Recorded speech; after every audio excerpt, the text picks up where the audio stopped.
Welcome to okay TV. This is Kavya. Today news updates ఇప్పుడు చూద్దాం. ముఖ్యమంత్రి రేవంత్ రెడ్డికి బండి సంజయ్ లేఖ. కాళేశ్వరం మాదిరిగానే ఫోన్ ట్యాపింగ్ వ్యవహారంపై సమగ్ర విచారణ జరగకుండా అటకెక్కించే కుట్రలు జరుగుతున్నాయని అనుమానం వ్యక్తం చేసిన సంజయ్, ఈ రెండు అంశాలపై విచారణ జరిగితే కేసీఆర్, కేటీఆర్ జైలుకు వెళ్లక తప్పదన్న బండి సంజయ్. రాజకీయ ప్రయోజనాల కోసం ఫోన్ ట్యాపింగ్ పై విచారణ జరగకుండా ఢిల్లీ స్థాయిలో ఒత్తిళ్లు, భారీ ఎత్తున డబ్బులు చేతులు మారినట్లు తమ దృష్టికి వచ్చిందన్న సంజయ్. ఫోన్ ట్యాపింగ్ కారకులు కేసీఆర్, కేటీఆర్ లకు నోటీసులు ఇచ్చి విచారిస్తే రాష్ట్ర దర్యాప్తు సంస్థల విశ్వసనీయత పెరిగేది. ఆ పని చేయకపోవడం వల్లే సిబిఐ విచారణ కోరుతున్నాం. ఫోన్ ట్యాపింగ్ అత్యంత తీవ్రమైన నేరం. ప్రజాప్రతినిధులకు రాజ్యాంగం, ప్రజాస్వామ్యం ప్రసాదించిన హక్కులను కూడా ఫోన్ ట్యాపింగ్ తో కాలరాశారు. భార్యాభర్తలు మాట్లాడుకునే అంశాలను కూడా ట్యాపింగ్ చేసి వ్యక్తిగత జీవితాల్లోకి చొరబడ్డారు. ఫోన్ ట్యాపింగ్ తో వ్యాపారులు, బిల్డర్లు, పారిశ్రామికవేత్తలు సహా పలువురు సెలబ్రిటీలను బెదిరించి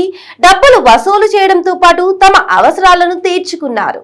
ఫోన్ ట్యాపింగ్ కోసం విదేశాల నుండి ప్రత్యేకంగా పరికరాలు తెప్పించారు. బీఆర్ఎస్ ఓడిపోయాక ఫోన్ ట్యాపింగ్ పరికరాల ధ్వంసం పేరుతో దేశ భద్రతకు, ఉగ్రవాదులకు సంబంధించిన కీలకమైన సమాచార డేటాను కూడా ధ్వంసం చేశారు. వ్యాపార సంస్థలు ప్రతిపక్షాలకు విరాళాలు ఇవ్వకుండా ఫోన్ ట్యాపింగ్ ను వాడుకున్నారు. ఫోన్ ట్యాపింగ్ ప్రధాన సూత్రధారి ప్రభాకర్ రావు అమెరికాలో తలదాచుకున్నా ఎందుకు స్వదేశానికి రప్పించలేకపోయారు? ఫోన్ ట్యాపింగ్ పై వాస్తవాలు నిగ్గు తేలాలంటే సిబిఐ, ఈడీ వంటి కేంద్ర దర్యాప్తు సంస్థలు జోక్యం అనివార్యం.